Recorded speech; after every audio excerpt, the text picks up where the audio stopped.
ఇప్పుడు గతంలో కూడా మీరు విరిటేసినారు. విరిటేస్తే సుప్రీంకోర్టు మొట్టికాయలేసి కొట్టేసింది. రిట్టు నిలవదు, రిట్టు వేయడం తప్పు అని సుప్రీంకోర్టు డిస్మిస్ చేసింది. రిట్టు డిస్మిస్ అయితే ఇప్పుడు సూట్ వేసింది, సూట్ కూడా డిస్మిస్ అయిపోయింది. 7 నెలలుగా ఏం తమాషాలు చేస్తున్నారు మీరు? ఈ విషయాన్ని బయటకు తెచ్చిందే బీఆర్ఎస్ పార్టీ. అంటే ఈ రిట్టు కూడా ఎప్పుడు వేసింది తెలుసా? అప్పుడు గోదావరి నల్లమల సాగర్ మీద ఆంధ్రప్రదేశ్ ప్రభుత్వం టెండర్లు పిలిచింది.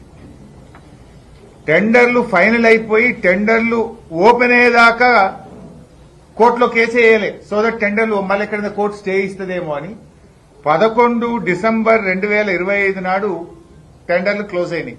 గోదావరి నల్లమల సాగర్ టెండర్లు 11 డిసెంబర్ 2025కు పూర్తయినాయి. వీళ్ళు రిట్ ఎప్పుడు వేసిండ్రు?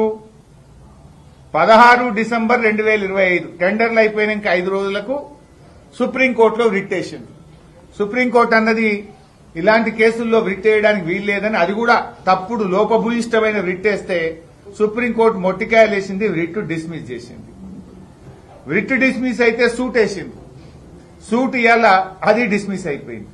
అంటే 7 నెలలు, డిసెంబర్ 16 నుంచి ఇవాళ జులై 13, 7 నెలలుగా ఆంధ్రప్రదేశ్ కడుతున్న అక్రమ ప్రాజెక్టు మీద కేసు కూడా వెయ్యలేని మీ బలహీనత ఏంది అని మేము అడుగుతా ఉన్నాం. Why are you fail to stop the illegal project? ఆపడం వదులండి, కేసే వేయలేకపోతున్నారే 7 నెలల. ఇంత పెద్ద రాష్ట్రము, ఇంత పెద్ద న్యాయ వ్యవస్థ 7 నెలలుగా మీరు కేసు కూడా సుప్రీంకోర్టులో వేయకపోవడానికి గల బలహీనత ఏంది? మొదలు కేసు వేసినప్పుడేమో టెండర్లు అయిపోయేదాకా చూసి ఆగి, గోదావరి నల్లమల్ల సాగర్ టెండర్లు ఆంధ్రప్రదేశ్ పూర్తి చేసుకున్నాక 5 రోజులకు విరిట్ వేస్తుంది, విరిట్ డిస్మిస్ అయిపోయాయి. సూట్ వేయడానికి మళ్ళీ 5 నెలలు తీసుకుంటుంది.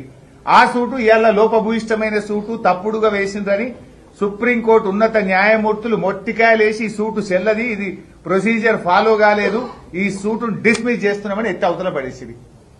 ఏం చేస్తున్నట్టు? ఇది చంద్రబాబుతో రేవంత్ రెడ్డి కుమ్మక్కుకు ఇంతకంటే సాక్ష్యం ఏం కావాలి? ఆయన గురువు గారి కళ్లల్లో ఆనందం చూడడానికి ఇవాళ తెలంగాణ ప్రయోజనాలు రేవంత్ రెడ్డి దెబ్బతీస్తున్నారనడానికి ఇవాళ సుప్రీంకోర్టులో లోపభూయిష్టమైన కేసు వేసి దాన్ని డిస్మిస్ అవడమే ఒక బలమైనటువంటి సాక్ష్యం.